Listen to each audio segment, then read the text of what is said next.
Hey, and welcome back to the Michael Cohen Show as we are on our journey to the 250,000 subscribers. Now, I want to do something which is different, a little different. So stay with me on this one.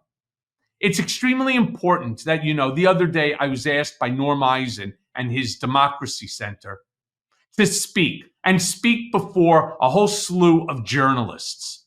And they wanted me to talk about accountability by Trump. And so I prepared a speech.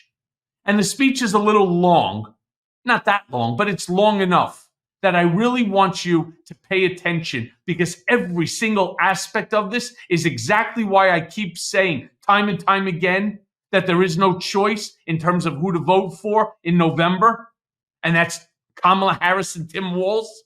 And here's what I said, and I want to give you a big part of it. So I said, good afternoon, press, friends, patriots, and defenders of democracy. Today I stand with you, not just as the former attorney to the 45th President of the United States, but as a citizen deeply concerned about the direction this country is headed. Should we find ourselves once again under the leadership of a man who has not only defied our laws, but actively sought to dismantle the very foundations upon which our nation was built? We are all here because we believe in the rule of law. We believe that no man, no matter how wealthy, how powerful, or how influential, is above the law. Yet we stand at a precipice, facing the possibility of a return to power by someone who has demonstrated time and time again that he believes the law is nothing more than a tool to manipulate for personal gain. We must confront the danger head on, for the very survival of our constitutional republic depends on it. And let me start with the facts, the cold, hard facts that Donald Trump and his sycophantic enablers want you to forget or dismiss as political gamesmanship. Donald Trump is the first and only president in the history of this great nation to be criminally indicted while holding or after holding the highest office in the land. Not one, not two, but 4 indictments, each representing a blatant disregard for the law and the Constitution he swore to uphold. And make no mistake, these are not petty charges. These are serious crimes that threaten the very essence of our democracy. So let me begin with the New York election interference case, better known by most as the hush money case. This is a case brought by Manhattan District Attorney Alvin Bragg, charging that Donald Trump, during the 2016 presidential election, orchestrated through me an illegal scheme to silence women with whom he had affairs, to keep the American public in the dark. He authorized me to make hush money payments, for example, to adult film star Stormy Daniels, in the hopes that it would protect his campaign and his political reputation. These payments were not just immoral, they were and they are illegal. The cover-up further involved falsifying business records to disguise these payments as legal expenses. But here's the kicker. This wasn't about money. It was about subverting an election, cheating the American people, and undermining our democracy. And after a 6-week trial, 22 witnesses, including 25 hours by yours truly on the witness stand, 12 independent jurors found Donald J. Trump guilty on 34 counts, on all 34 counts. And what did Trump do when faced with accountability for his actions? He did what he always does. He ran. He tried to move the case to federal court, not once, but twice, in an attempt to shield himself from accountability. And here's an important fact. He failed both times. And now as we approach the upcoming sentencing by Judge Juan Merchan on September 18th, and this paragraph gets changed because Merchan has now moved it to November. All right, this sentencing of a former U.S. president would have been a truly historic moment. A man, and I'm referring to Trump, who sought to defraud this nation, to subvert an election, and to cover his tracks with lies, has yet again created a delay. But this case is just one example of how Trump has used delay tactics, legal maneuvers, and outright lies, all in an attempt to evade justice.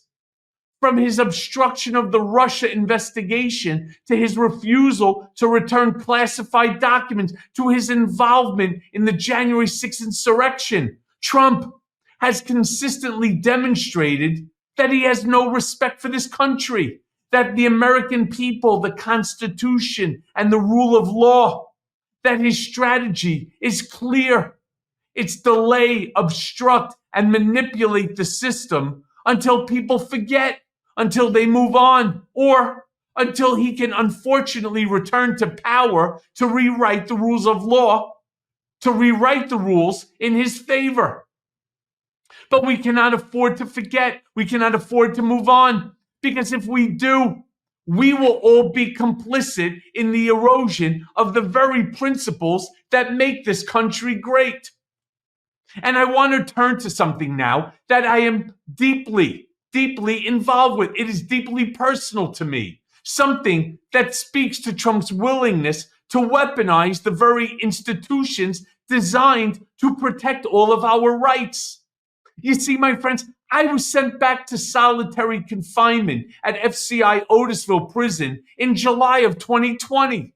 Not because I broke any laws, but because I refused to sign a counterfeit, unconstitutional document that would have forced me to waive my First, Fourth, and Eighth Amendment rights.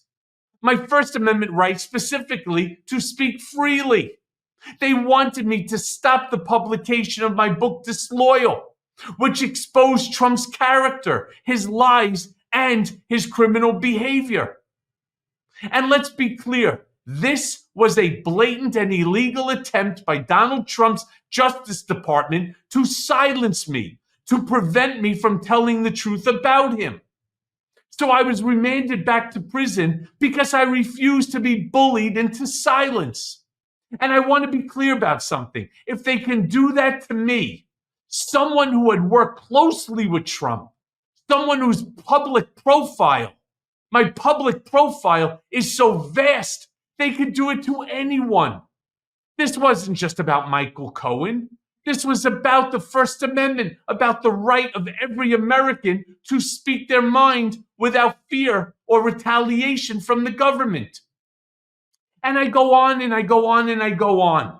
But I ultimately end up saying the following: that we cannot allow Donald Trump to dismantle our Constitution. We cannot allow him to weaponize the Justice Department, to go after his political enemies or his critics. And we cannot allow him to erode our rule of law. We, each and every one of us, must do our part. We all must come together as Americans to reject the hatred, reject the division and the authoritarianism that Trump represents. We must defend the Constitution. We must uphold the rule of law, and we must ensure that Donald Trump is held accountable for his crimes. And it's why I am going to finish this episode by saying, as I do all my episodes, I didn't give you the full speech. It's much, much longer. It talks about all of the various different illegal actions that Donald Trump has been involved with and has been charged with. It is imperative that we not allow this one man after 248 years of our democratic republic growing stronger each day, to revert back to the times when we were not a democratic republic, when we fought in order to become a democratic republic. We cannot allow Donald Trump to do this. And it's why it is more important now than ever to ensure that you are registered to vote. So go to vote.org and make sure that come November that you vote Harris Walz 2024, like our democratic republic depends on it. because it does. Vote Harris Walz 2024. Hey everyone. First of all, thanks for watching. We're going to be posting daily episodes with reactions and talking about politics. We'll be talking about everything, in fact. So please like and subscribe. Join us on this journey.